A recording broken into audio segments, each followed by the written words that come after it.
Yesterday, it didn't really affect you that much. I was actually.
Mighty and crazy.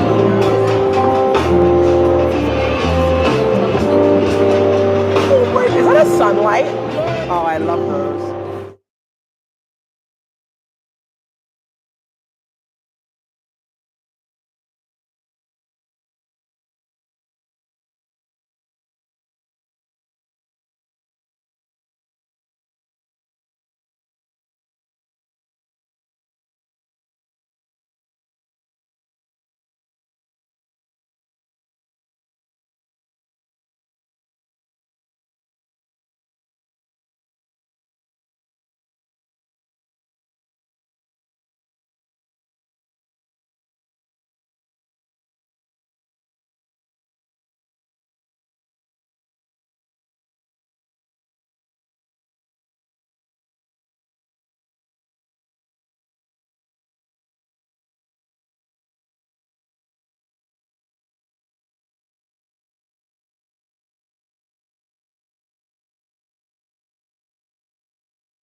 Ria, do you not have one of these?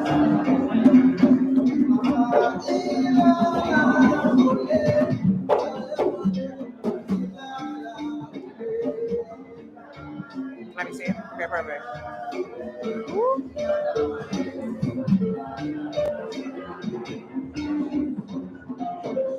Are you ready? I guess so. Are they ready? Have they started streaming? Are they ready? Okay. Forward. Good evening. Oh, it's not working.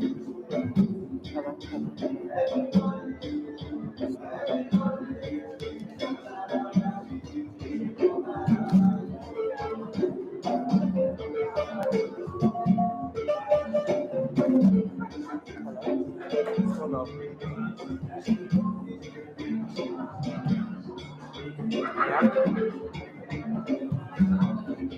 Ah, it's done. Oh. Do you want me to sit with her? I think it's better for me to sit with you because of the lighting.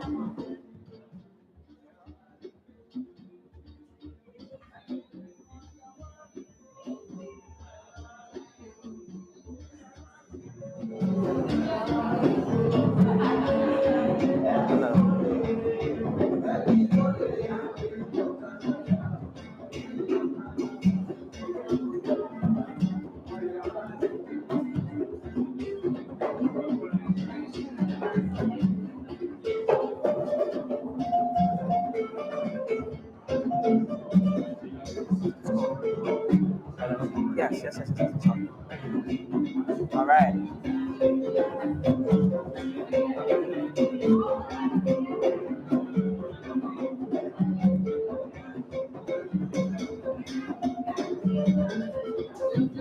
You guys using those ones, and we'll keep this just for the storytelling, so you don't need this mic again. Can they hear me? Yeah. The audience.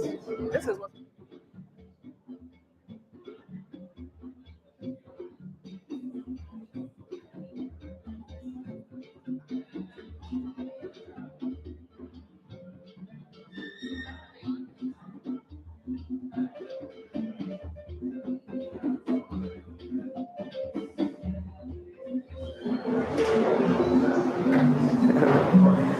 Good evening, everyone. Good evening, Can you be Ria. heard? Can you be heard? Can I be heard in the back? No. In the mic. I don't think they can hear me in the back. Yeah, I can't be heard. I was expected to hear you through the speakers. Yeah, I can't be heard. Should I take the microphone? I think they're all hooked up to the same thing. Because they can't hear me in the back.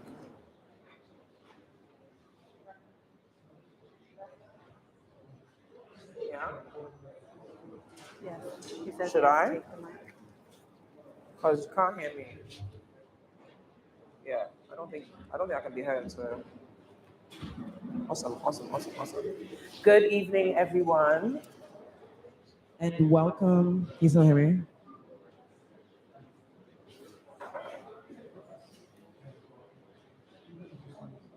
Hello. There we go. Okay, technical difficulties are gone. Good evening, everyone, and welcome to the book launch of Return to Source by Araba Ofori-Acquah.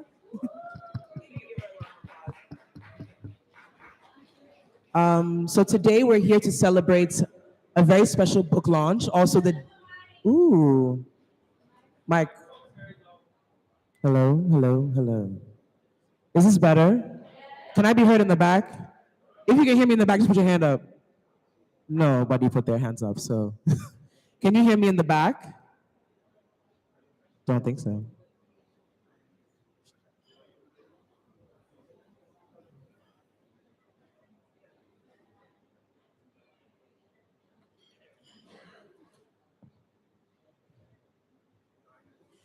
So good evening, everyone, and welcome to the book launch of Return to Source, Unlock the Power of African-Centered Wellness by Araba Ofori-Acquah.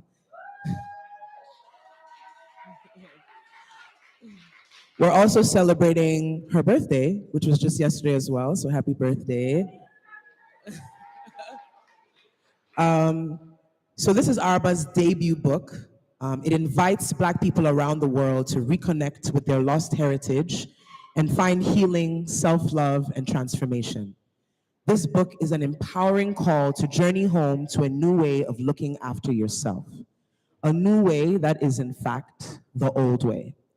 Globally, Africans and diasporans are rediscovering that even while navigating an oppressive and often unsafe world, we are called to make space for healing, not just for ourselves, but also for our loved ones, ancestors, and descendants.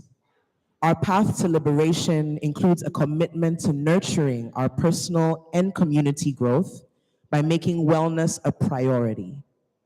Araba Ofori-Acquah's debut book is a tool to help you discover how to live well in accordance with African traditions and find power, healing, and alignment through your return to source. So you're all welcome for being here today. Now, before we go into the first reading, just a couple of housekeeping. We will be live streaming. We're actually live streaming currently. So if anyone needs to use the restroom, we just ask that you kindly use the front and go through Alley Bar because of the live stream. We also have the lovely Nala in the back doing some face painting. Nala, just like put your hand in. There we go. We have Vidya Bookstore here with copies of the book. You can purchase them today for 220 CDs. Also, like, that's her birthday present from you, obviously. 200 and, wait, I'm being corrected, wait. Yes, it's 220 CDs for today. We also have a very specially crafted menu by Afro Spirit named after some things in the book, and I think music, something music related, because you were DJ too, honey. Move to the music. So please make sure that you buy some cocktails. But we're going to start off the evening with Araba giving us the first reading from Return to Source.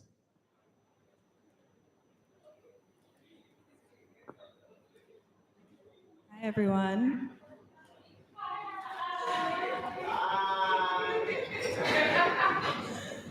Okay, so first of all, apologies. This first reading is quite serious. I promise the next ones are more lighthearted, but we're just going straight in at the deep end. So, the transatlantic slave trade served to shatter the identity of Africans in the New World, ripping them from their homes physically, mentally, and emotionally. We must remember, however, that those on the continent were not simply left to live as normal.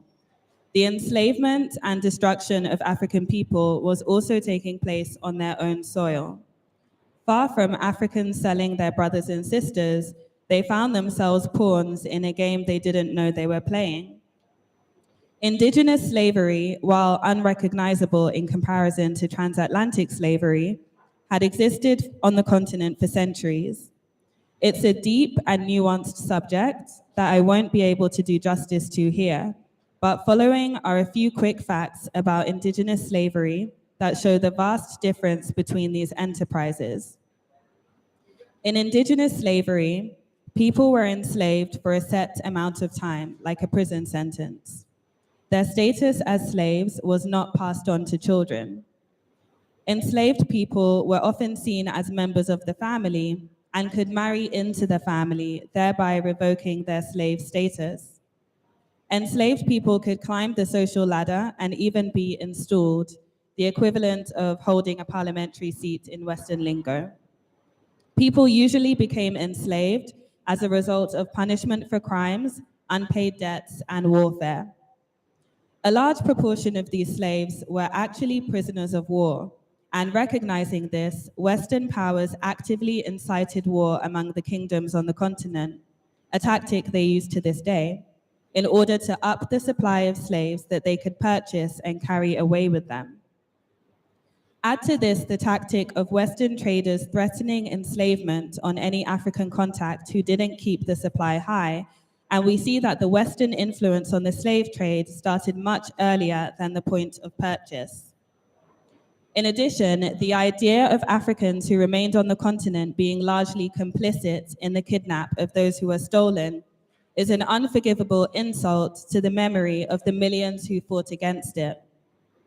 Yes, there were a small minority of collaborators, as there are in any war, but let's not forget that the first slave rebellions happened in Africa. As trading in enslaved peoples neared abolition, colonialism emerged as a way for the West to continue pillaging Africa and her people, but with a shiny new label. Without physical enslavement, how could the colonialists control Africa and Africans?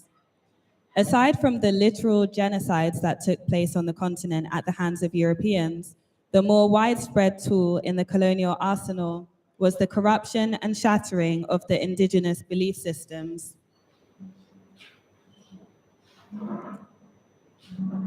There isn't one agreed definition of a belief system or a worldview, but it's essentially a person or a society's conception of life, the universe, and everything in it.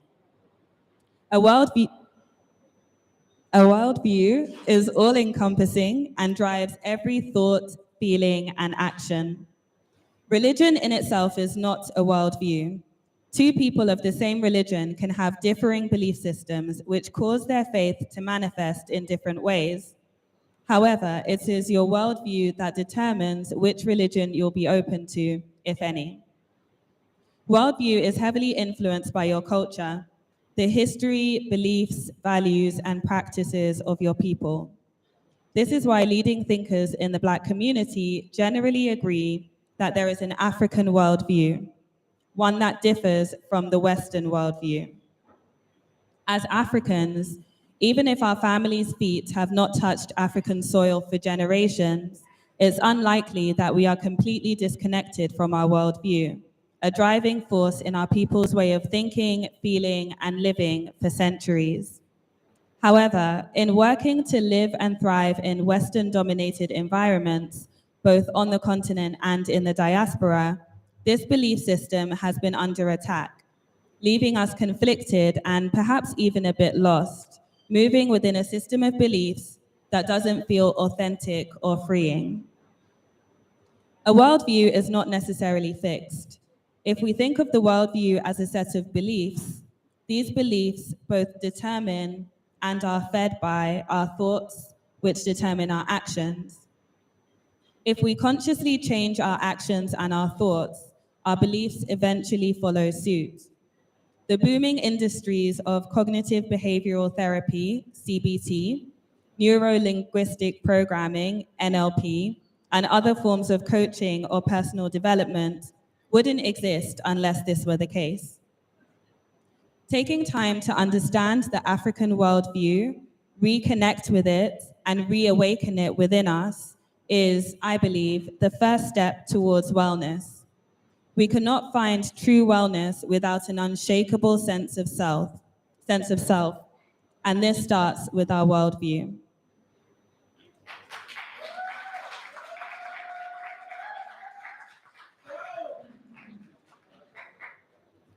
Thank you. So throughout the night, I also wanted to share the stage with some other people. Not this music, that's unintentional.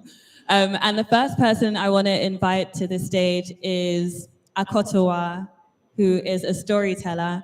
And the reason I wanted to do that after this passage is because storytelling has a huge amount of power, and it also is embedded with the belief systems of whichever culture it comes from. So it's really important for us as Black people to also reconnect with African storytelling.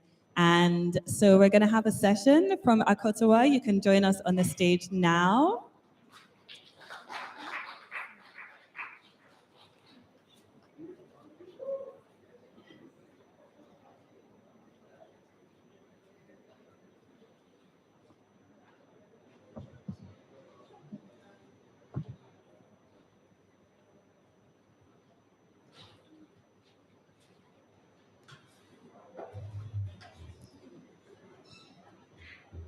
Hello, testing.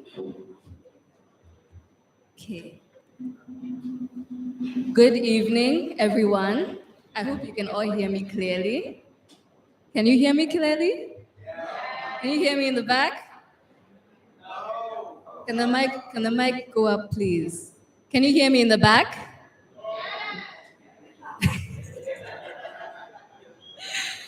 Please, my name is Akutoa. Usually I'm a writer and a poet, but today, for the purposes of return to source, I am an oral storyteller. So I beg you, if you did not bring your inner child to this space today, you might have to go back home and bring them, because we're taking you back on a journey to the 90s, at the time before I was even born. But today, I wanted to tell you all the story of how the water lost its color. See, this is a story about water, but it's also a story about love. And nature is in love with itself. It's been in love with itself since the beginning of time. All of its different parts, all of its different gods, they call out to each other day and night, wanting to promote creation from their different embraces. And this is how it was with the sky god Onyankopon and the goddess of the sea, Mami Wata. Way back at the beginning of the world, these two gods, they fell in love. And their love was so strong and so powerful, and they inspired each other to create. For example, Onyankopon designed the clouds such that they were made of little tiny drops of water. And when they got too dense, the clouds would turn into rain, little pieces of the sky coming to join with pieces of the water. And Mame Water in turn decided to honor the sky god Onyankopon by making all the waters on the surface of the earth blue, like Onyankopon's blue sky. And so these two gods, they stayed in love for centuries, years and years and years. And then along came a spider. This spider was a very interesting creature. It was the craftiest and most intelligent animal to ever walk the earth. He could spin webs so strong that they were strong enough to trap the mightiest lions. And he could shapeshift. Sometimes he was small enough to remain on the ceiling, and he would be eavesdropping on people. And at other times, he was so large, he was even the size of a human being. The kind of powers that Kwekwa Nancy had, that was his name, Kwekwa Nancy. The kind of powers that he had, they were the kind of powers that you don't get unless you inherit them from a god. And Mame Water was very suspicious of this Kwekwa Nancy because nobody really knew where he came from, who his parents are. And then one day she found out. She was on her way to visit Onyankopon, the sky god. And who did she meet there but Kwekwa Nancy, taking instructions from Onyankopon? Onyankopon was saying, oh, go here, fetch this, deliver this message for me. And Kwekwa Nancy said, yes, daddy, yes, papa, okay, daddy. Mame Water was shocked. What was this spider doing calling her lover daddy? In a rage, Mame Water burst into the sky god's palace. She said, you traitor, you liar. You have gone to have a child with somebody you didn't even have the decency to tell me. Onyankopon said, why are you making a big deal out of nothing? Just calm down, just calm down. Mame Water said, no. Me, calm down. I'll not calm down. Then the two gods started fighting. The fight was so disastrous that it caused a big thunderstorm on the whole earth. And while they were busy making chaos, Kwekwa Nancy decided that this is his time to leave because even though technically the fight concerned him, it didn't really concern him. I mean, the things that his father chooses to do in his spare time, that's his own business. So Kwekwa Nancy escaped the fight and went down to the earth, to the animal kingdom, just to stay away from all the drama. Little did he know that the drama was indeed to concern him because Mame Water was so annoyed that she uttered a terrible curse upon Kwekwa Nancy. She banned him from heaven forevermore so that he would never be able to go back up to talk to his father, Onyankopon. And so That's how the two gods remained enemies for a very, very long time, while Kwekwananse was banished from heaven forever. But do you think that Onyankopon, the sky god, is the kind of god to just have his son be cursed by Mame Water and you not do anything about it? Oh, no, no, no, no, no. Onyankopon had a curse of his own to deliver. He looked across the whole earth and he saw this group of islands in the ocean. And he knew that those islands were Mame Water's favorite islands.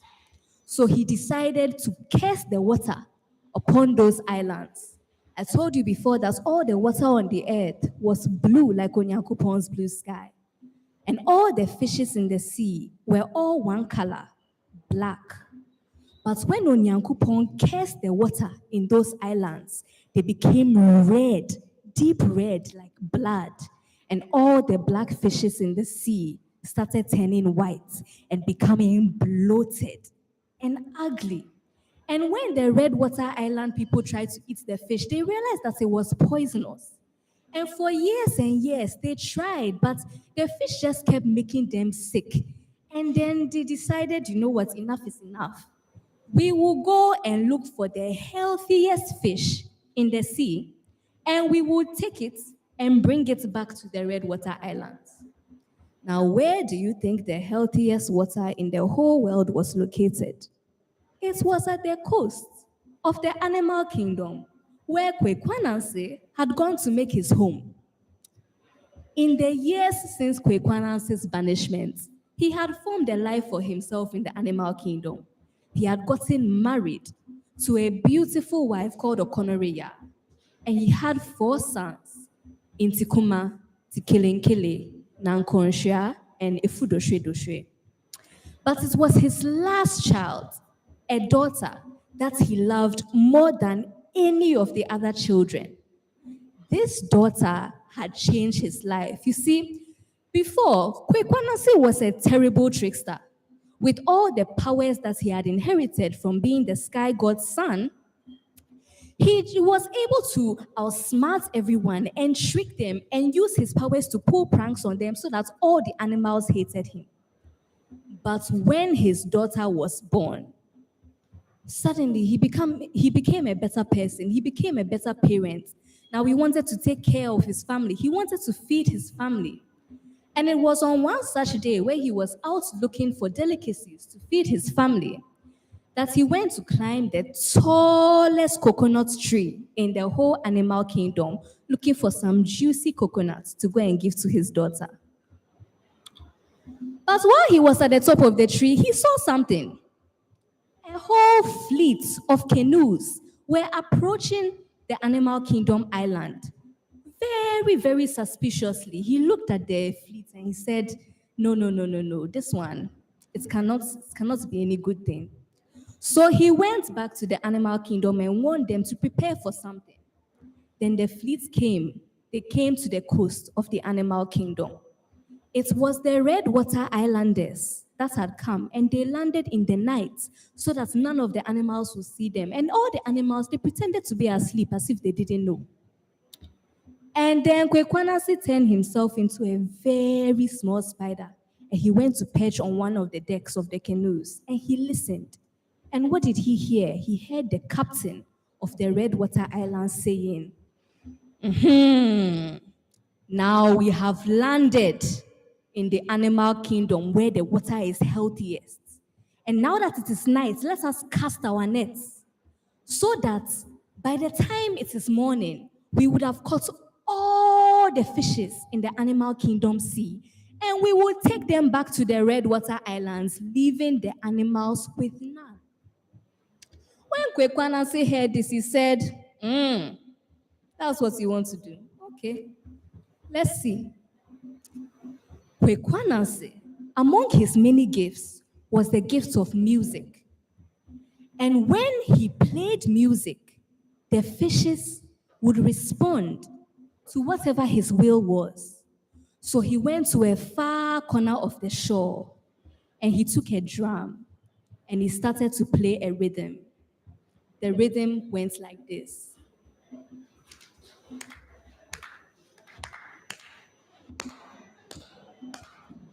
Join me. Uh-huh. And he was singing a song. And the song went like this. Little fish, they are coming for you, oh, little fish. They are coming for you, oh, little fish. You must escape the net, oh, little fish. You must escape the net, oh. And all the fishes, when they heard Kwekwanansi's song, they came and they gathered in a small corner of the sea. And then there was no fish left for the red water people to catch. But just for good measure, Kwekwanansi told the crocodiles to just go underwater and come and snap all of the fishing nets. So by the time dawn started to roll around, the red water people said, by now we have caught all the fish. Let's bring up our nets. And all they found was some torn snippets here and there. They were enraged. They knew they had been sabotaged. As to what rights they had to be enraged, I don't know, because why didn't they think of just asking for some of the fish or doing a trade deal? I don't know, but they said that they are angry that they fought their plan to come and steal all of the fish. So they said, this means war. We will go and we will come back. And when we come back, we will not be so friendly. So they went back to their red water islands where the water was red and poisonous. And when the animals saw them retreating, they were happy. They thought they were victorious. Come to find out, a few weeks later, these canoes, they came right back. And when they came, the red water people came onto the shore and they started a terrible, terrible war. And all the animals came out to fight. And the battle was fierce. The red water people, they thought that, oh, animals don't know how to fight. It would be an easy victory. But when the animals started fighting back valiantly, they said, oh, this fight is not winnable. We must use a backup strategy. Now, all the animals, they had left their children in the houses so that the adults could go out to fight. And so the red water people, they abandoned the battle. Then they started making their ways into the animals' houses. And they started kidnapping children here and there. By the time the animals realized what was happening, it was already too late. They were so confused. And the red water people, they carried all of their babies back to the canoe and said they are taking all the babies back. They will destroy the animal kingdom's future.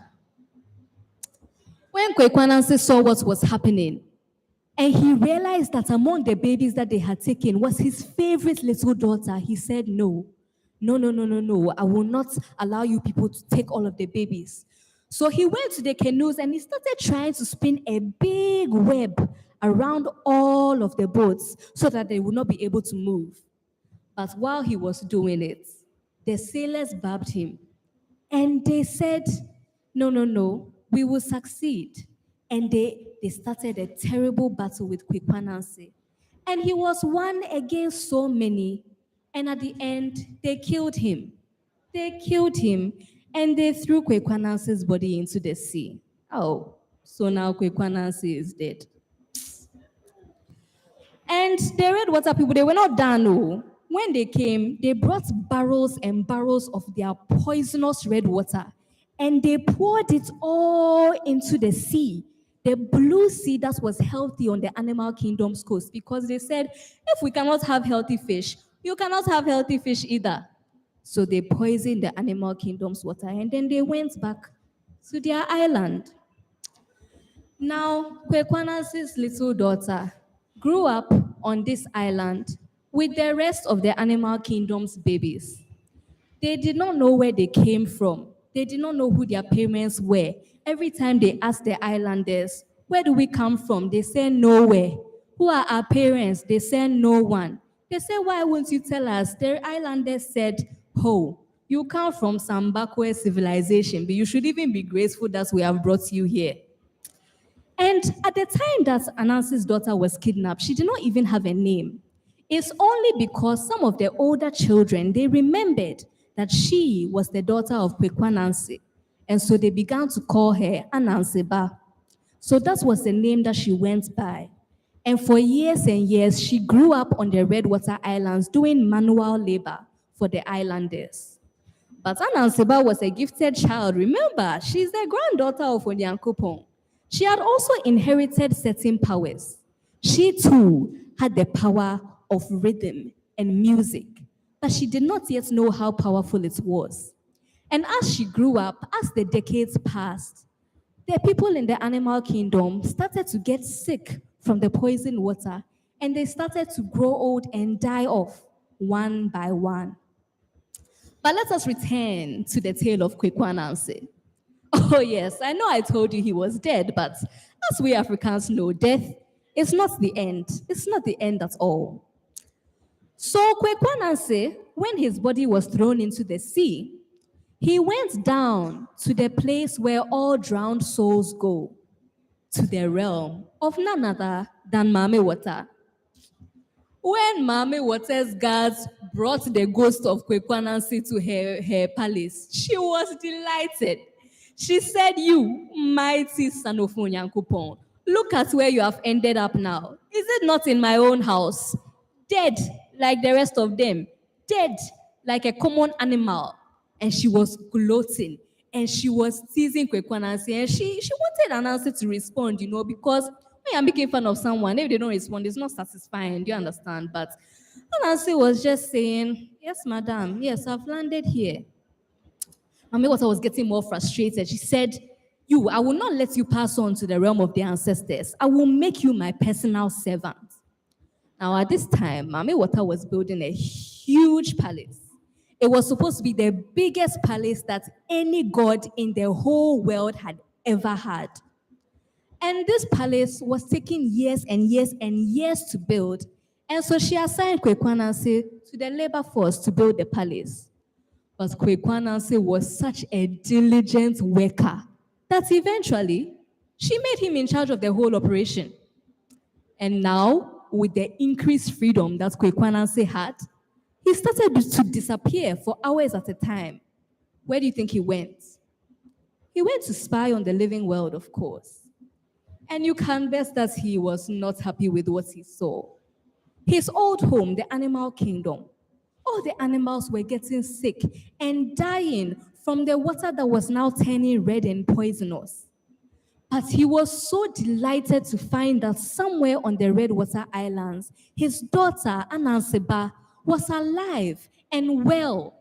Immediately, he formed a plan. Now that he was in charge of the building of Mami Water's palace, he was able to steal some materials here and there, some concrete, some bricks, and he started building his own tunnel that led from Mami Water's palace all the way to the Redwater Islands so that he could talk to his daughter, Ananseba. And so one day, Ananseba was at the shore chopping wood. And as she was chopping, she was hearing the water making some swish, swish noise. And it went on for a long time. Eventually, she decided to go and investigate. So she went to the shore, and out of the red water rose the ghostly figure of the dead Kwekwa Nancy. Kwekwa Nancy said to Ananseba, "Oh, my darling daughter, how lovely it is to see you alive and well."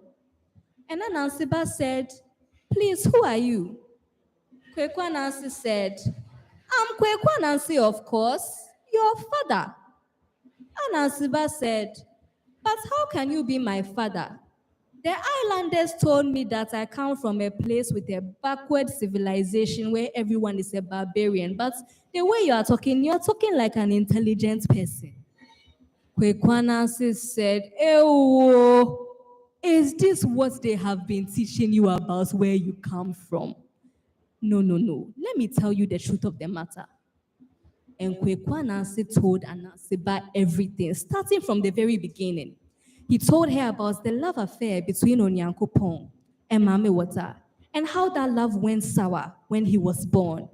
He told her about the curse that left him banished from heaven, and the other curse that left the water red and poisonous around the Redwater Islands.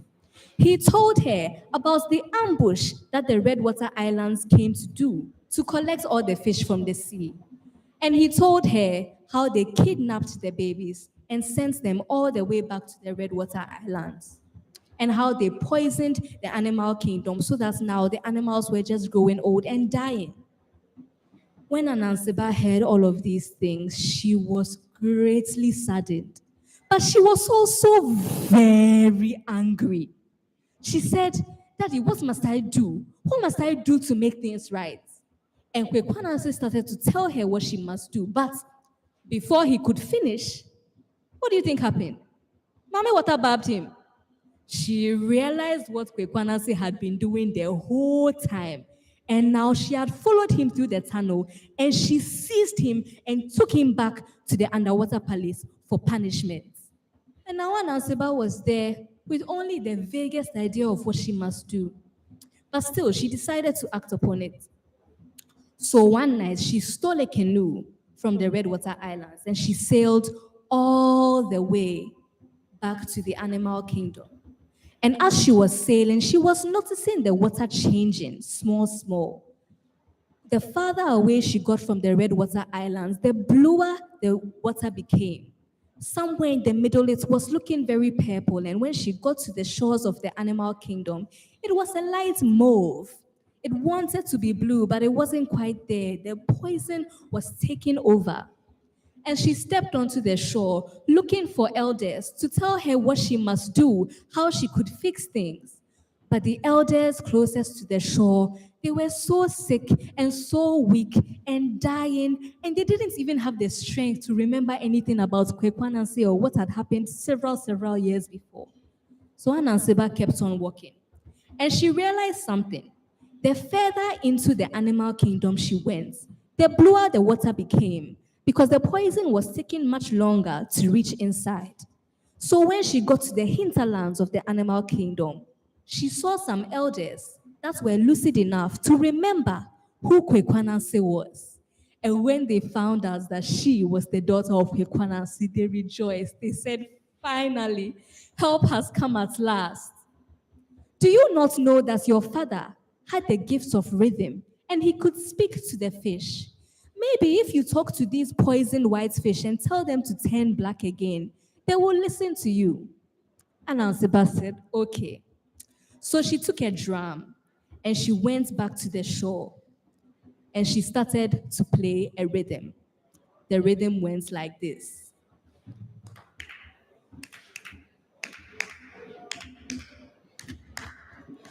Yeah, help me. Tum tum, tum tum. Tum tum, tum tum, tum tum, tum tum, tum tum, tum tum. But as she was playing, the fish were coming closer and closer to her. But the poison had gotten so deep into the fish's brains that the fish, they were resisting the magic that Ananseba's rhythm was trying to impart onto them. So when she played tum tum, tum tum, tum tum, tum tum, tum tum, then the fish also responded, fita, fita, fita, fita, fita, fita, fita. She tried to play tum tum, tum tum, tum tum, tum tum. The fish said, fita, fita, fita, fita. And then she realized that the magic was simply not working. And so disheartened, she went back to the elders in the interior of the animal kingdom and said, this is not working.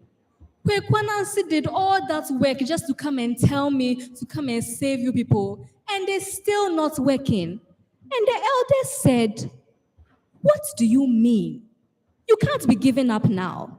Listen, Kwekwanansi was smart enough to outsmart the water goddess herself, Mami Water. And was it not the union of Onyankopon and Mami Water that created all of this in the first place? Surely the combined power of them will be enough to remedy the situation. And Ananseba said, but those two gods have been enemies since. I will never be able to get them to talk to each other. And the elders said, "Oh, but you are the daughter of Kwekwanansi. You are the granddaughter of Onyankopon. At this point, your father is dead. You are the only one that remains. And so you must be better than he who came before you. If your father was smart enough to outsmart one God, you must be smart enough to outsmart two." So Anansiba said, "Okay, let me think about this." And she sat quietly and she came up with a plan. She got the biggest hawk in the animal kingdom to fly her all the way to heaven to Onyankopon's palace. And she requested an audience with Onyankopon. When Onyankopon came out to see her, she said, "Grandfather, I come bearing a message from the sea goddess, Mame Wata." Onyankopon said, "Disrespectful child, how dare you come here and utter that name?" And then Ansiba said, "Oh, but she said she's very sorry about all the harsh things she said to you all those years ago, and she really, really wants to apologize." Onyakupon said, "Apologize?" And Ansiba said, "Yes, apologize." And she wants to apologize in person. So she said that you should meet her at the horizon so that she can apologize to you. Onyankopon said, "It's good that she has finally come to her senses. Okay, I'll go and meet her at the horizon." And immediately, Anansiba went back down to earth. But she didn't stop there. She took a deep breath and she swam all the way down to the bottom of the sea to Mame Water's palace. And when she got there, she said, "Mame Water, I come bearing a message from Onyankopon, the sky god." Mame Water said, "What has that one got to do with me?" And Ansiba said, "Onyankopon is so sorry for how he offended you all those years ago. And now he wants to apologize in person. He asked that you meet him at the horizon so that he can apologize to you face to face." Mami Wata said, "I always knew that God would come crawling back. Very well, I'll go to the horizon and hear what he has to say." And so Anansiba went back to earth and she sat down to see what would happen. And I'm sure that at this point you are waiting for something to go wrong. But like I told you, nature is in love with itself. It just can't help the pull between its different parts. So when Onyankopon started descending from the sky and Mame Water started rising from the ocean, the minute the two saw each other, they were overcome by overwhelming affection and longing that they had suppressed for all these years. And the two gods came to meet at the horizon in a thunderous kiss. And out of that kiss sparked a hurricane that spread across the entire earth. And there was also a rainbow that stretched from the top of the skies to the bottom of the ocean.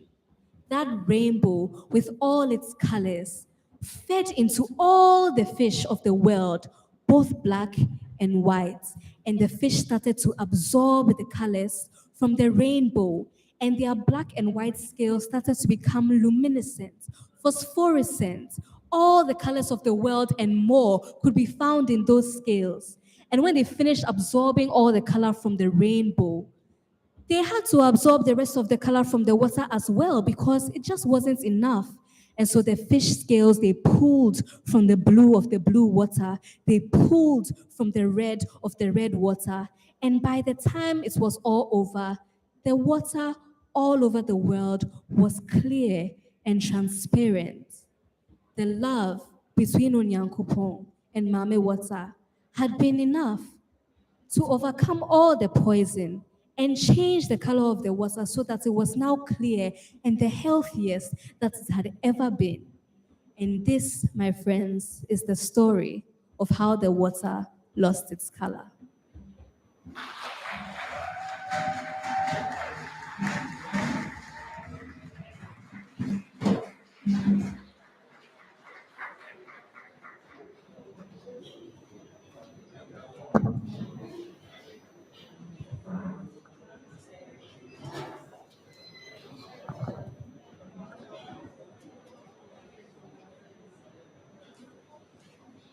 Thank you, Akotawa. That was beautiful.